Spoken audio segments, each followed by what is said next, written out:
नमस्कार शेतकरी मित्रांनो, आज आपण बघणार आहोत की आपल्या गाईचं वजन कसं करायचं। आपल्याला नेहमी प्रश्न पडतो की एवढ्या मोठ्या गाईचं वजन कसं करायचं, त्यासाठी काय वजन काटा घ्यावा लागतो का? पण त्याची काहीच गरज नाहीये। आपण सोप्या पद्धतीने घरगुती आपल्याकडे जो इंचामध्ये टेप असतो त्यानुसार आपण गाईचं वजन घेऊ शकतो। गाईचं वजन घेताना गाईच्या पुढच्या पायांचा मागचा जो भाग असतो त्याला आपण छाती म्हणतो, त्या छातीचा घेर घ्यायचा असतो, त्या घेरचा वर्ग करायचा। त्याच्यानंतर गाईचे पुढचे पाय तर मागच्या शेपटीपर्यंत असं क्रॉस मध्ये जे इंचामध्ये अंतर येईल ते म्हणजे छातीचा घेर आला 67 इंच गुणिले 67 आणि गुणिले त्याचं जे काही पायापासून शेपटीपर्यंत अंतर आलं ते 58 इंच, म्हणजे याचं टोटल जे केलं आणि याला भागिले 660 केलं तर आपल्याला गाईचं वजन आपल्याला घर बसल्या मिळू शकतं।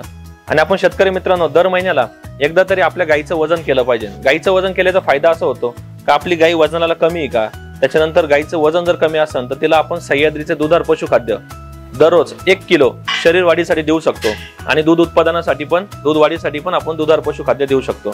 धन्यवाद।